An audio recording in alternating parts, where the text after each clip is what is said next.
The Memphis heat hung thick and heavy even inside Graceland's cool air-conditioned walls. Elvis Presley sat in his favorite den strumming a low, lazy chord on his guitar. He liked these quiet afternoons. Just him and his music away from the roaring crowds and flashing lights. Priscilla was in the garden, and the Memphis Mafia, his loyal group of friends, were probably somewhere playing pool or messing around in the stables. Life was good. He was back stronger than ever after his big TV special.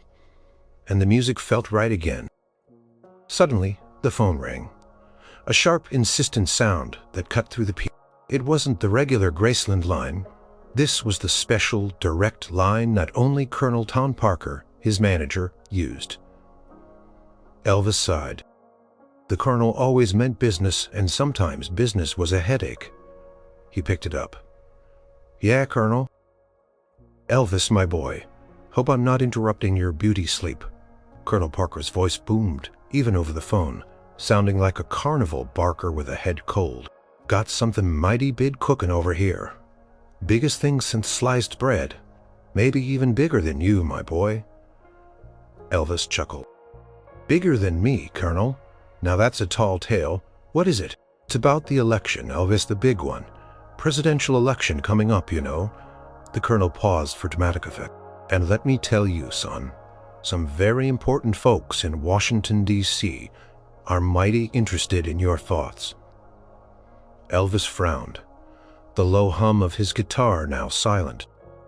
"By thoughts about politics, Colonel, you know I don't get mixed up in that stuff. My music's for everyone, no matter who they vote for." "Exactly, my boy, that's precisely the point," Colonel Parker practically shouted. Excited. "You're loved by everyone. That's why Senator Maxwell's people. They want you to make an appearance, say a few words, maybe sing a little song at a rally. Imagine the headlines: Elvis Presley backs Maxwell for president. It'd be front-page news across the whole darn country." Elvis felt a knot tighten in his stomach. Senator Maxwell. He was a popular politician, very nautic, always on TV. But Elvis had always steered clear of picking sides. His daddy Vernon had always told him, "Son, your music brings people together. Don't ever let anything divide them." He'd carried that advice with him always. "Colonel, I don't know," Elvis said slowly. "Politicians, they got their own ideas. My job is to sing, to entertain, to bring some joy, you know, not to tell folks who to vote for." "Nonsense, Elvis. This ain't about telling folks what to do. It's about patriotism, supporting a good man for our country. And think of the exposure, the good press, the gravitas it'll add to your image." Colonel's voice dropped, becoming a low, persuasive rumble. "They're talking a lot of money too, Elvis. A lot, and even if it wasn't for the money, think of the power, son. You'd be shaping the future of this country." Elvis closed his eyes, picturing himself on a stage, not with his band but with a politician, spotlights not on his guitar, but on a campaign banner. It felt wrong. It felt dirty. His music was pure. It felt dirty. "Colonel, give me some time to think about it," Elvis said, trying to keep his voice even. "This ain't just another TV special. This is different." "Time. Mime. They need an answer soon, Elvis. They're pushing hard for you. Think about it, boy. This is a once-in-a-lifetime opportunity to really make a difference." Colonel Parker paused, then added, "And a once-in-a-lifetime paycheck, too, my boy. Don't forget that." Elvis hung up the phone, but the silence in the room didn't return. Instead, the Colonel's words echoed in his head along with the growing sense of unease. A politician endorsed him, Elvis Presley. It was a whole new ball game, and for the first time in a long time he felt a flicker of fear. Not fear of failure, but fear of losing something precious that he valued more than anything: his connection with all his fans. He picked up his guitar again, but the melody wouldn't come. The magic was gone, replaced by a knot of worry and a question: what was the right thing to do? The next morning at Graceland felt different. The usual relaxed chatter around the breakfast table was missing. Elvis picked at his grits, his mind miles away. Priscilla, sensing his mood, touched his arm gently. "Is everything all right, honey?" Elvis sighed, pushing his plate away. "Colonel called yesterday. Got a big idea. Said some folks in Washington want me to endorse a politician, Senator Maxwell." Priscilla's eyes widened. "Really? You in politics?"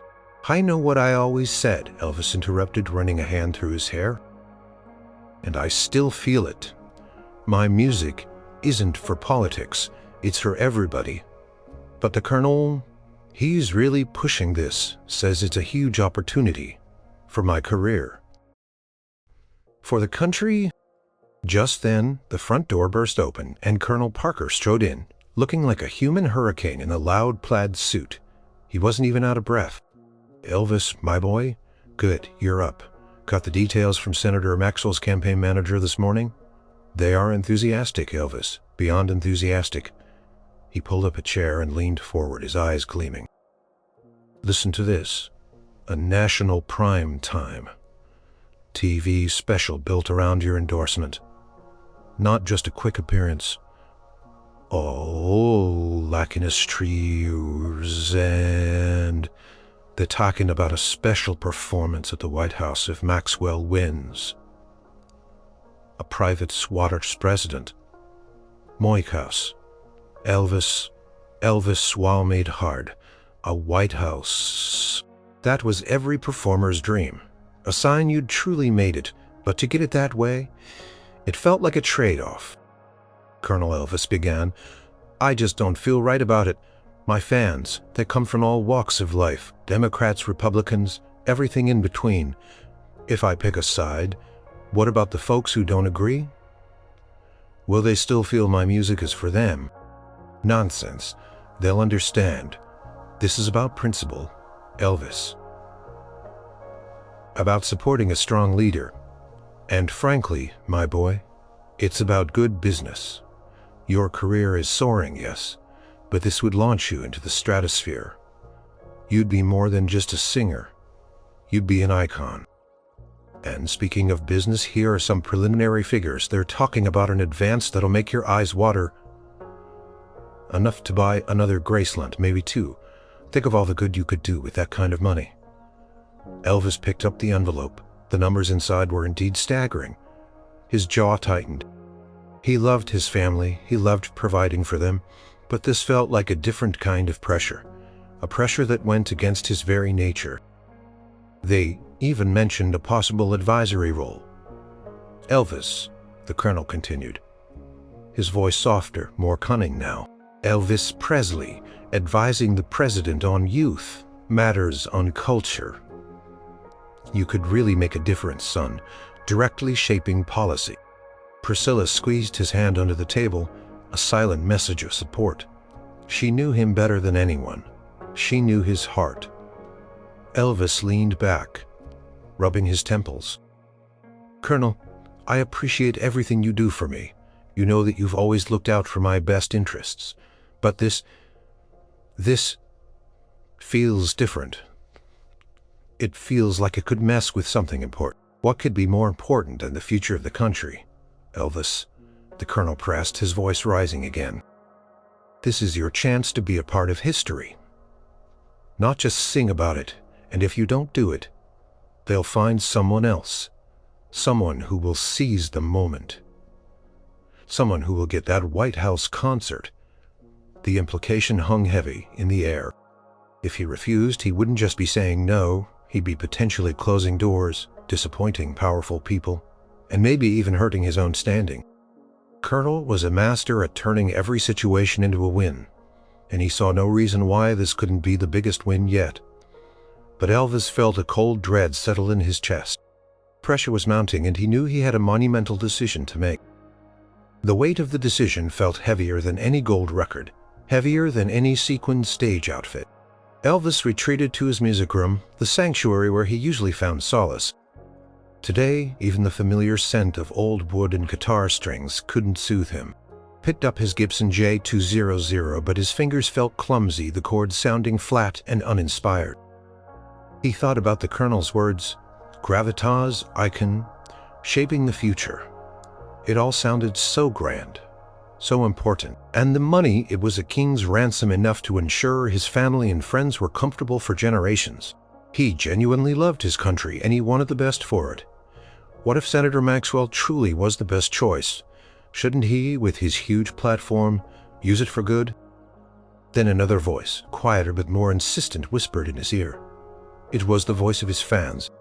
He remembered signing autographs for hours after concerts, looking into the faces of people from all walks of life. Factory workers, teachers, farmers, doctors, young kids, grandmothers. They all shared one thing, a love for his music. A moment of escape and joy he provided. Did they come to his shows to hear his political opinions? No. They came to hear Hound Dog, to feel the rhythm of Jailhouse Rock, to be moved by Can't Help Falling in Love. He thought of a specific memory, a concert in a small town. After the show, a young woman had approached him, her eyes shining with tears. She told him her family was struggling, her parents arguing constantly about politics. But for 2 hours at his concert, they had forgotten all that. They had just held hands and sung along, unified by the music.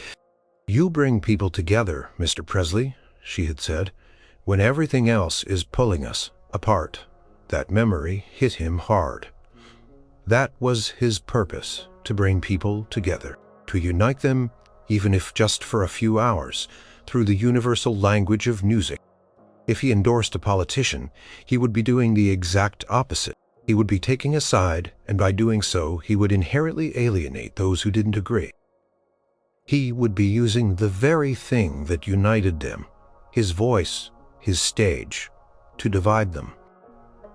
He walked over to a bookshelf, pulling out a worn Bible. He flipped through the pages, not looking for a specific verse, but for a sense of peace, a guiding light. He believed in God. Deeply, he believed in treating everyone with love and respect. How could he stand on a political platform knowing that by doing so, he might unintentionally hurt or disrespect a portion of the very people he loved, his fans? Later that evening, he sat with Priscilla on the front porch swing, the cicadas buzzing in the twilight. "Just doesn't feel right, Pris," he confessed, his voice low. "It feels like I'd be selling a part of myself, not just my name, but what my music stands for." Priscilla wrapped her arm around him. "Then don't do it, honey. You're Elvis Presley. You don't need to do anything you don't believe in. Your integrity, your heart, that's what truly makes you special, more special than any political endorsement could."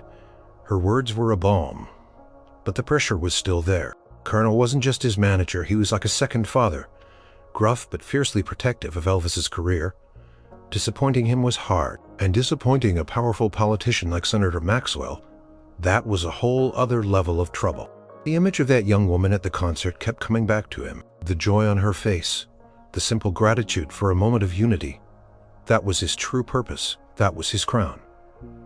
And he couldn't let it be tainted by partisan politics. He was Elvis. He was the king of rock and roll, and his kingdom was a place where everyone was welcome, no matter their flag.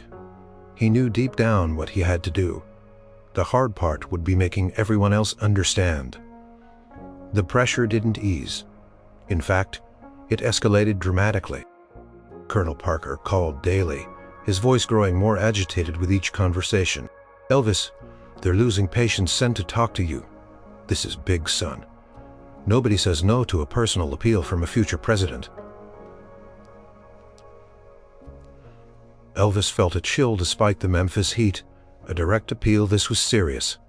He knew he couldn't hide forever. He had to face this head on. "All right, Colonel, tell them I'll meet with the senator, but I'm not promising anything." "That's the spirit, my boy. Just listen to what he has to say. He's a very persuasive man." The colonel sounded relieved, perhaps thinking Elvis was finally coming around. A few days later, a sleek black limousine pulled up to the gates of Graceland, followed by a security detail. Senator Maxwell was a man built for the cameras. Tall, with a confident smile, a full head of silver hair, and eyes that seemed to miss nothing. He exuded power and charm. He greeted Elvis with a firm handshake and a clap on the shoulder as if they were old friends. "Mr. Presley, Senator Maxwell boomed, his voice smooth and commanding. "It's an honor, a true honor, to finally meet the king." Elvis offered a polite smile. "Senator, please come in." They settled in the living room, a place usually filled with laughter and music. Now feeling strangely formal, Colonel Parker sat beside Elvis, beaming proudly. Priscilla offered them coffee, then discreetly left the room, giving him privacy. Senator Maxwell got straight to the point. "Mr. Presley, I won't waste your time. Our nation stands at a crossroads. We need strong leadership, a clear vision for the future, and with your influence, your incredible reach, you could be instrumental in rallying the American people. Think of the young people, Mr. Presley. They look up to you. They listen to you. Imagine the message of hope and unity you could send. Standing with me, showing them a path forward. It wouldn't just be an endorsement. It would be a call to action." Elvis listened, trying to separate the genuine passion from the political maneuvering. Senator Maxwell was good, very good. He spoke of patriotism, of civic duty, of making a lasting impact.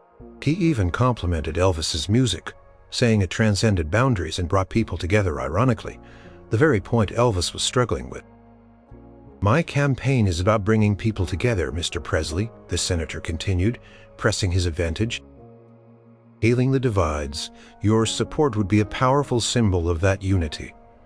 Imagine the headlines, 'The King and the Future President, United for America.'" He pulled out a thick folder. "We've already drawn up a plan, a series of rallies, a prime time special built entirely around your performance and your message of support. We're talking millions of viewers, Mr. Presley." Then his voice shifted subtly, becoming a little firmer. "Real influence." It was tempting, powerful, almost seductive. He could do so much good, truly make a difference. But then the senator added, his tone now a blend of veiled threat and gentle warning. "Of course, Mr. Presley, the political landscape is a sensitive one. Standing on the sidelines, or worse, appearing to oppose a campaign of national unity that can be misinterpreted, it can make things difficult." The message was clear.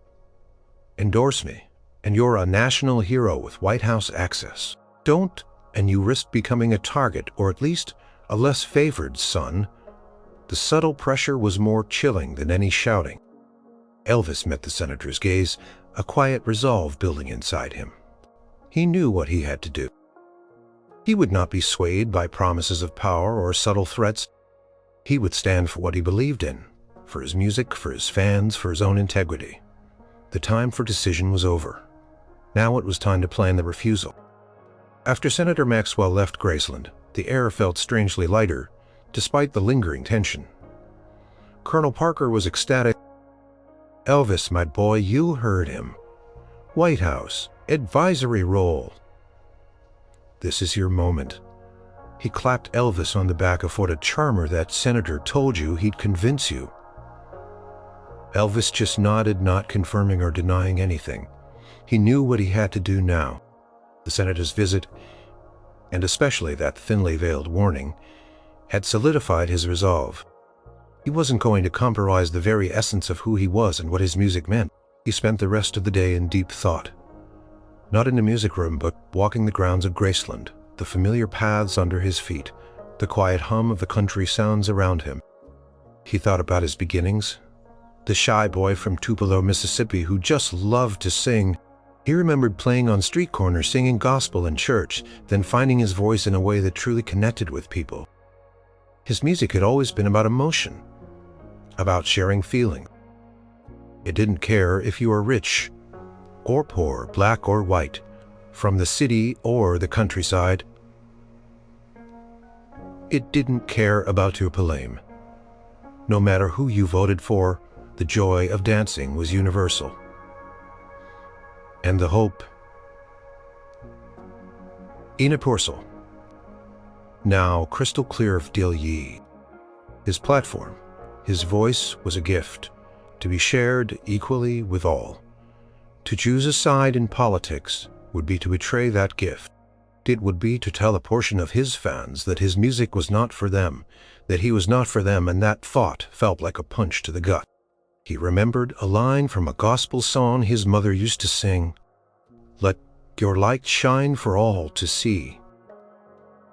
His light was his music, his performance. It wasn't meant to illuminate one political path, but to light up the hearts of everyone, no matter where they walked. That evening he gathered the Memphis Mafia, Red, Sonny Joe, Charlie. They were his closest confidants, his brothers.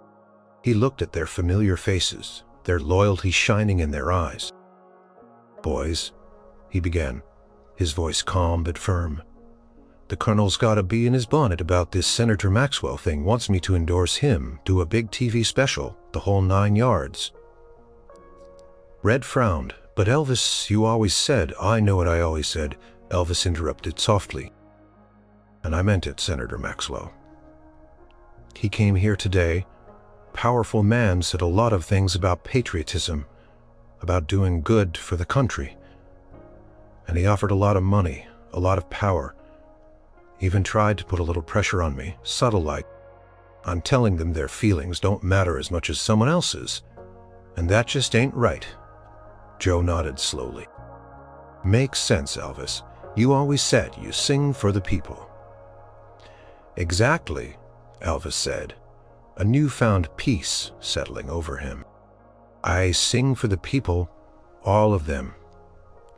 My stage is a place where folks can forget their troubles, forget their disagreements, and just be together."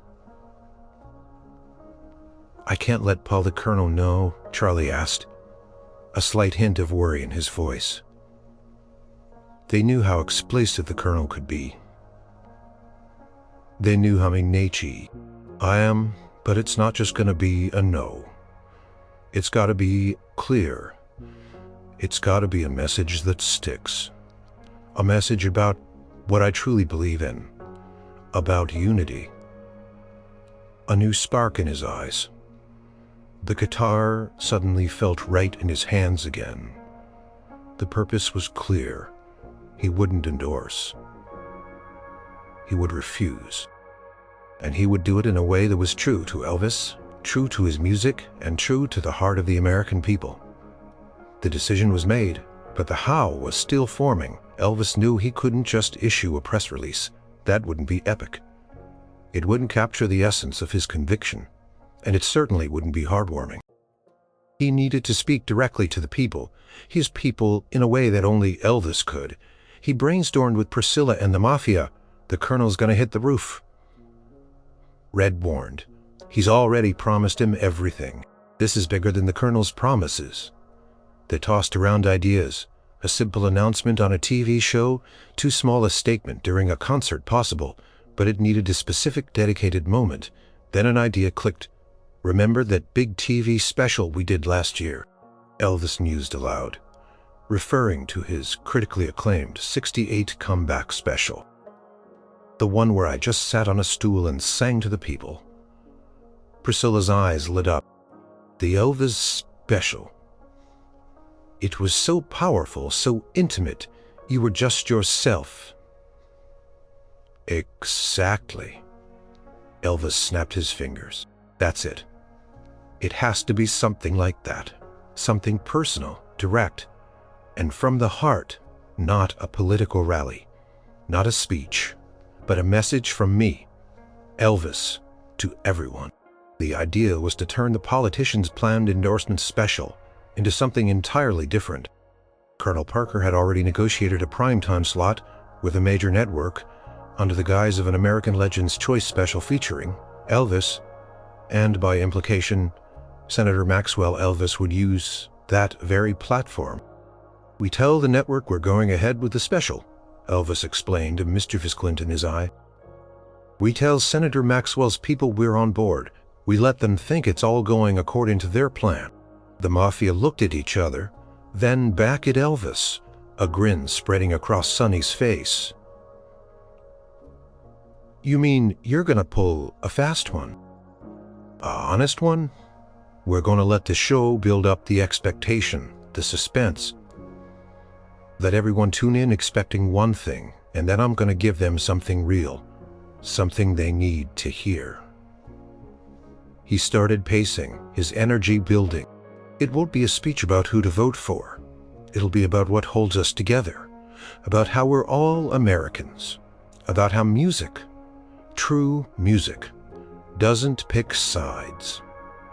It brings us together. The Colonel's going to go ballistic, Charlie repeated, but this time there was a touch of admiration in his voice. He'll get over it, Elvis said with a shrug. Or he won't, but I can't live with myself if I do something that goes against my heart. And this feels right. They began to formulate the details. The special would still have musical performances, but interwoven would be segments where Elvis simply spoke directly to the camera, from a simple set, perhaps just a stool and a microphone, like his '68 special. He would talk about his love for the country, his respect for the democratic process, but also his unwavering belief in the power of unity. The crucial part would be the timing and the delivery. It couldn't be aggressive.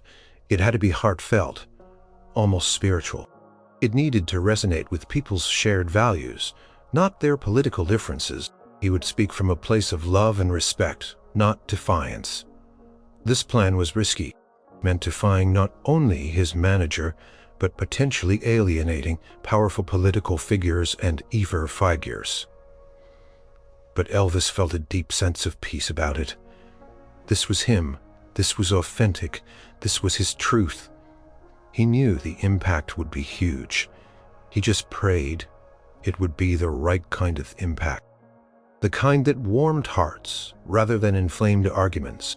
News of an American legend's choice, the upcoming prime time TV special featuring Elvis Presley, spread like wildfire.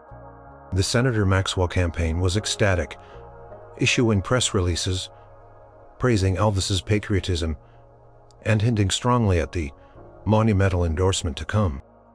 The media, eager for a scoop, speculated wildly about the political implications of the king of rock and roll throwing his weight behind a presidential candidate. This is going to be the biggest political endorsement in history, Colonel Parker gloated to reporters, though he carefully avoided saying endorsement outright, instead using phrases like Elvis's commitment to the nation and his perspective on America's future. He winked at Elvis later. Keep 'em guessing, my boy. Builds the anticipation. Elvis just nodded, a quiet determination in his eyes. He let the Colonel work his magic, building the hype, setting the stage for what everyone expected. He went through the motions of rehearsals, planning the song list for the special. He even met briefly with some of Senator Maxwell's aides, who were beaming and full of praise for his vision and courage. They subtly tried to feed him lines, specific phrases to use, but Elvis simply smiled, nodding vaguely. Meanwhile, behind the scenes at Graceland, the real plan was taking shape. Elvis and his close circle carefully crafted the words he would speak. It wasn't a rigid script. Elvis wanted it to come from his heart, naturally, but he had key points. He wanted to make sure he covered his love for America, his belief in its people, his conviction that music was a unifying force, and most importantly, why he couldn't and wouldn't endorse a specific politician.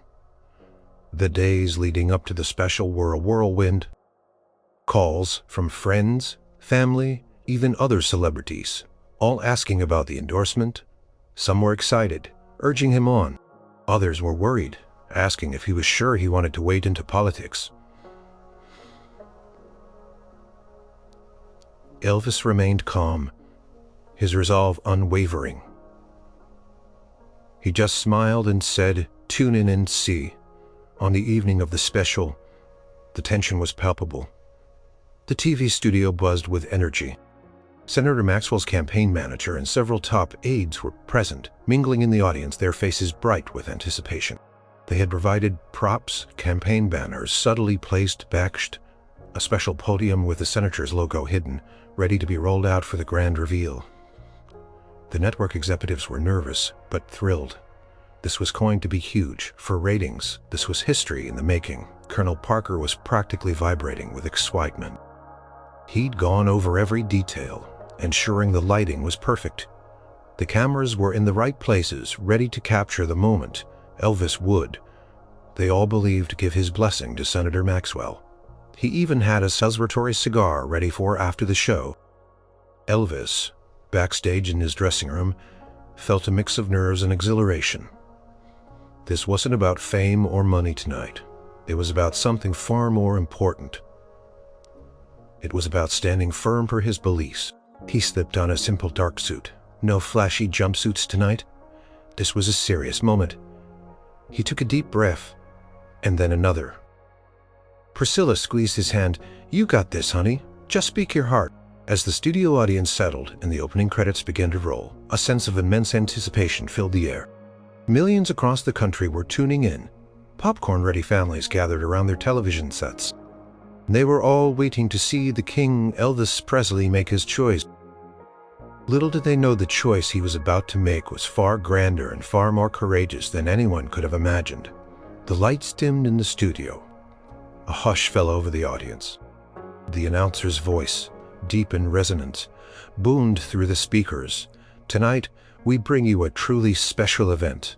A candid conversation with an American, a man whose voice has touched millions, the one, the only Elvis Presley." The crowd erupted in thunderous applause. Elvis walked out onto the simple stage, a single spotlight following him. He wasn't in a dazzling jumpsuit, but a sharp dark suit giving him a quiet dignity. He looked out at the audience, his gaze sweeping over the faces, some familiar, some unknown. He saw the excited faces of the senator's campaign team, the front row beaming. He saw the colonel in the wings, a triumphant grin plastered on his face. Took his place on a simple wooden stool, a lone microphone in front of him. The band was ready, guitars tuned, but for now, they were silent. This was his moment to speak. Thank you very much," Elvis said, his voice soft at first but gaining strength. He had planned this. He would start with a song, a familiar one, to set the mood, to remind everyone why they were there in the first place. For the music, he launched into "America the Beautiful." His rich, powerful baritone filled the studio, carrying the beloved lyrics of national pride and unity. The audience swayed, some humming along, a few wiping tears from their eyes. It was a beautiful, stirring performance. When the song ended, the applause was deafening. Elvis let it wash over him. "Thank you," he said again, his voice now clear and steady. "That song, it means a lot to me. This country means a lot to me. My fans, you mean the world to me." He paused, looking directly into the main camera. Knowing millions of eyes were on him. Tonight there's been a lot of talk, a lot of rumors, about why I'm here, about what I'm going to say, and I want to be clear about it from my heart to yours. The senator's campaign manager shifted in his seat, a wide smile still on his face, anticipating the big announcement. The colonel puffed out his chest. "I believe in this country," Elvis continued, his voice resonating with deep sincerity. "I believe in the American people, and I believe in the power of hope, of kindness, and of looking out for one another." He leaned forward slightly, his eyes still fixed on the camera. He paused again, letting his words sink in. The senator's campaign manager's smile faltered slightly. The colonel's brow furrowed. "When I'm on stage," Elvis said, his voice gaining a quiet power, "and I look out into that sea of faces, I don't see Democrats or Republicans. I don't see people from different towns or different sides of the tracks. I just see people, Americans, sharing a moment together. My music," he continued, "it's not for one group, it's for all of us. And my voice is for everyone. It's for unity. It's for bringing folks together, not pulling them apart." He looked around the studio, then back at the camera, his gaze earnest and unwavering. The smile was gone from the campaign manager's face. The colonel's face had turned a shade of deep crimson. They knew it was coming. "And that," Elvis concluded, his voice ringing with conviction, "is why I cannot in good conscience use this platform or my voice to endorse any single political candidate."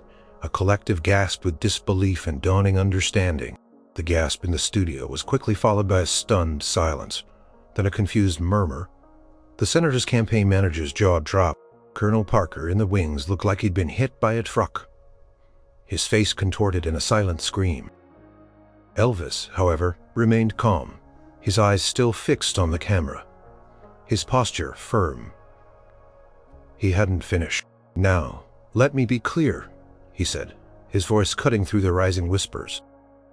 "This is not about disrespect for Senator Maxwell. I respect anyone who steps up to serve this country to try and make things better. And I deeply respect the democratic process and every American's right to choose their leader." He paused, letting that sink in. He wasn't attacking, he was explaining. A place where, for a little while, we can all remember what we have in common instead of what divides us. He looked from the camera to the audience, his gaze sweeping over the bewildered faces of the senator's staff. "It would be a betrayal of my fans and a betrayal of my own heart." He straightened up, his eyes shining with conviction. "My love for this country, it's bigger than any political party. My love for the American people. It embraces all of you. My hope for our future is that we can find ways to unite, to understand each other, to lift each other up, and we can still share a song and a smile, even if we vote differently." He paused, then offered a small, sincere smile. "Thank you. And now I want to sing a song for all of you, a song about connection, a song about common ground." He turned to his band, who, after a moment of stunned silence, nodded and launched into the opening chords of "Can't Help Falling in Love." The first few notes hung in the air, a gentle melody cutting through the tension. Then slowly, almost imperceptibly at first, a ripple of applause started in the back of the studio. It wasn't the roaring, excited applause for an endorsement, but a slower, deeper, more appreciative clap. The senator's campaign manager, his face pale with shock and anger, started to stand up, but his aides pulled him back, sensing the shift in the audience's mood. People were looking at Elvis, not with disappointment, but with a growing sense of respect. They were seeing a man of integrity, a true artist who put his principles above money and power. As Elvis poured his heart into the ballad, the applause grew. It was no longer a confused murmur, but a wave of genuine admiration. This wasn't the political moment anyone expected, but it was something far more powerful. A moment of raw honesty, courage, and a heartwarming plea for unity from the king himself. It was epic, not in its political might, but in its profound human truth. The final notes of "Can't Help Falling in Love" faded, replaced by a crescendo of applause that felt different from any Elvis had heard before. It wasn't just admiration for his singing, it was respect for his stand. He looked out at the audience, their faces a mix of surprise, understanding, and a profound sense of connection. Many were wiping away tears. Backstage, Colonel Parker stormed towards him, his face purple with rage. "Elvis, what in tarnation was that? You ruined everything. Do you have any idea what you just threw away?" But before the colonel could truly erupt, a surprising thing happened. The network executive, a usually stiff and formal man, stepped forward, a thoughtful expression on his face. "Colonel, with all due respect, perhaps not everything. That was something truly special, Mr. Presley." The senator's campaign manager, still visibly fuming, tried to get to Elvis, but the crowd of audience members, now surging forward, eager to shake Elvis's hand, formed an unintentional barrier. They weren't asking about politics. They were thanking him, praising his honesty, telling him how much his words meant to them. "Thank you, Elvis," one elderly woman tearfully said, "for reminding us what truly matters." "You're a true American, Mr. Presley," shouted a young man. Over the next few days, the fallout was unlike anything anyone expected. Senator Maxwell's campaign was furious. Of course, they released a statement calling Elvis's refusal disappointing and misguided, trying to spin it as a lack of understanding of the critical issues facing the nation. But their words fell flat. The public reaction was over. Newspapers that had predicted a political endorsement now ran headlines like "The King's Courageous Stand" and "Elvis Puts Unity First." Talk shows debated his decision. And while some staunch political commentators criticized him, the vast majority of the public across all political divides praised his integrity. Letters, telegrams, and phone calls poured into Graceland, not just from fans, but from ordinary Americans who felt deeply touched by his message. Many wrote to say that in a time of so much division, Elvis's words were a breath of fresh air. They respected him for refusing to be used, for standing up for a higher principle. "He didn't tell me who to vote for," one letter read. "He reminded me to vote with my heart, and to remember we're all in this together." That's more powerful than any endorsement. For Elvis, the immediate aftermath was exhausting but deeply rewarding. He felt a profound sense of peace. He had stayed true to himself. He had reaffirmed his purpose, to bring joy and unity through his music. The money he had turned down, the political power he had forgone, felt insignificant compared to the integrity he had preserved. Even Colonel Parker, after a few days of sulking and muttering, had to admit that the publicity, while unexpected, was enormous and mostly positive. Elvis's record sales surged, not because of a political push, but because people admired his character. His next tour sold out faster than ever before. Elvis knew he might have made powerful enemies, but he had also solidified his bond with the millions of ordinary Americans who simply wanted their country to heal and unite.